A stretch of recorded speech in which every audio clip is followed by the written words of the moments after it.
Hello there, and welcome to another Cyberpunk 2077 lore video. The fossil fuel crisis of the 1980s gave birth to the realization that humanity could no longer be dependent on gas-powered vehicles. As a result, an Italian company, Biotecnica, dedicated its research to producing a new kind of biofuel. It would be born of the Triticum vulgaris megasavis wheat and become known as Chew-2. The arrival of Chew-2 would bring innovation to the automotive industry, where titans such as Honda and Toyota began to make Chew-2 powered engines. This boom and success would be short-lived, as chaos was just beyond the horizon. It all began with the corporations and their war for control over their respective markets. The automotive industry would be changed forever.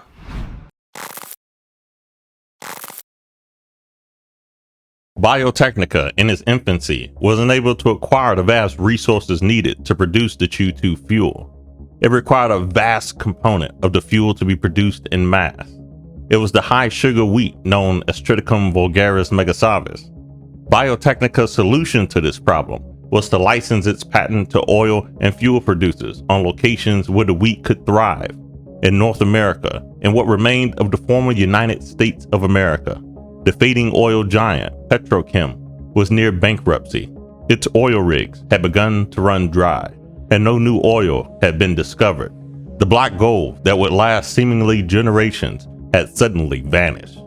Petrochem's lands were being licensed to nomad tribes, while the rest slowly transformed into farmland. It would be its investments in the early years of Biotecnica that landed the former oil giant a monopoly license to grow the Triticum vulgaris megasavis on its idling lands.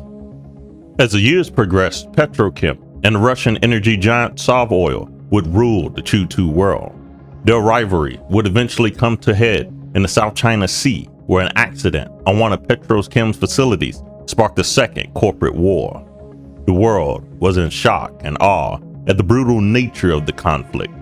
Like the first corporate war, it seemingly had no limitations to the tactics being used. The conflict would last only a few weeks, yet severely damaged the storage facilities housing the fuel shipment. 80% of all stockpiles were destroyed by the end of the conflict. An end that wouldn't come until the unified fleet of Russia and Sovoil descended on Petrochem, effectively annihilating its fighting forces. The second corporate war wouldn't be an isolated incident between corporations. Years later, the third corporate war would ignite across the net, and the fourth corporate war would begin not long after.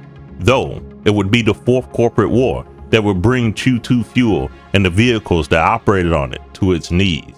The conflict began with the Ocean War between two opposing corporations, Sino and Otec, and they enlisted the rivaling Arasaka and Militech to their aid. Even when the Ocean War had concluded, Arasaka and Militech escalated the conflict into a worldwide affair. Eventually, they began targeting the energy sector. One of the sides would construct a biovirus that specifically targeted the Triticum vulgaris megasavis wheat. The fading Chew-2 supply would bring the automotive industry to a crawl. Advanced aero vehicles and other machines that operated on the fuel wouldn't see the skies again for the next few decades. In a dark room, it is cold and hollow. Are you with me? Are you there? Who do I follow? The air is thin, got a sticky feeling. I don't know how we got here and what's the meaning. After years of research, Biotecnica scientists developed a new strain of Triticum vulgaris megasavis that was immune to the crop-eating biovirus. Slowly but surely, the resurrection of the automotive industry began. Previously, there had been a major concern with the cost of transitioning from oil to Chew-2 engine. But with the revival of the industry, almost all manufacturers solely focused on the construction of Chew-2 vehicles. As street traffic began to worsen with a sudden boom of vehicles on the road, automotive manufacturers began to develop a new model of aerodynes. In the year 2077, air vehicles are a luxury primarily reserved for corporations and well-off citizens. Ground vehicles themselves have evolved over the decade. Any potential owner has plentiful options to choose from when it comes to brand, class, and model of their vehicle. While the oldest functioning vehicles in Night City were produced between 2020 and 2050, they're often only spotted among nomad clans and poor districts. Economy class vehicles are primarily produced by Asia-based companies. In the American market, the most common are of the Indian and Japanese design. For the last 50 years, they have focused their practice on producing reasonable prices and efficient mass production. The consequences of such business tactics comes at the cost of quality and durability of the vehicle. In more violent locations, they are easily thwarted or overtaken by attackers. Something in here has changed. On your side, you are on mine. What if the dam breaks? But if we survive, I know we'll come out stronger in the end. Hold on. While the Japanese brand Makigeya is known for its cheap, compact, and passenger cars, the Indian brand Mahir Motorcycles are known for their vans. American manufacturer and Chinese manufacturer Archer are known for their mid-class passenger cars, most of which were released between 2020 and 2050.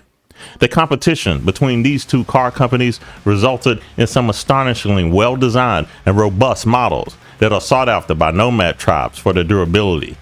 These vehicles can still be seen at locations where nomads gather en masse.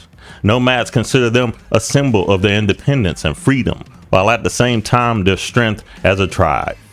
These older models are often plagued with security concerns. Car theft in Night City is on the rise, with an estimated 100 cars stolen each hour. Most electronic devices with low-level security systems, including phones, smart guns, laptops, cars, doors, and hotel rooms, are accessed via chip technology called SID, or subcutaneous identification devices, often referred to as SEED. This chip was originally manufactured by Arasaka as identification chips for corporate agents. Quickly, it became a sought-after global security standard. SID itself is a small circuit board mounted on the thumb of the dominant hand.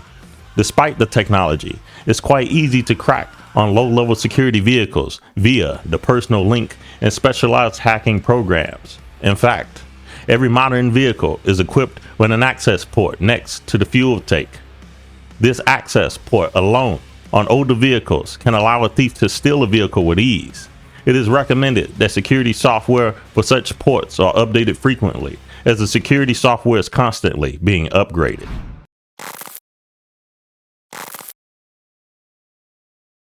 Mid-tier brands of the automotive industry are dominated by domestic manufacturers. Night City's wealthiest citizens enjoy the likes of Villefort, which builds good quality full-size cars. Villefort's model names are derived from famous explorers and conquerors like Cortez, Narvaez, and Alvarado, and were subjected to criticism after competitors drew attention to the fact that almost every one of those historical figures had committed atrocities. The controversy only resulted in increased sales of the product. In recent years, this brand of vehicles has caught the eye of lower-ranked corporate employees. Other corporate favorite brands include Chevillon, which is known for its neo-militaristic style with model names inspired by the Roman Empire. It is the security sector of corporations that prioritize this brand, as well as police officers. Last of the American-dominated mid-tier is Quadra, which excels at designing and building muscle cars, the like of Type 66, or their most iconic design, the Turbo R. The most luxurious and expensive brands are dominated by European manufacturers. Companies like Spain's Herrera and Great Britain's Rayfield are known for their superb-quality sports cars and custom-made luxury limousine designs with comfort and speed in mind. Nearly all models are built with Crystal Dome, one of the bleeding-edge technologies of the time. Crystal Dome projects an external view inside a fully enclosed windowless body, providing absolute protection and privacy for passengers. Such brands are affordable only to executives of megacorporations and the most prized agents. For the player, such brands, the likes of Rayfield, which offers the first luxury model AV, are only visible in the skies above Night City. For corporate players, they're also the AV utilized at the beginning of the game. The last of the civilian automotive industry consists of motorbikes. Yaiba, a Japanese brand, named its models after the legendary weapons of its cultural heritage. These sports class vehicles are popular among street racing biker gangs. Rivaling them are Brennan Cycles, which offers a more traditional approach and are known for their cruisers and choppers. Those types of bikes are more practical for longer trips between cities, since they perform better on the often poorly maintained county highways and interstate roads.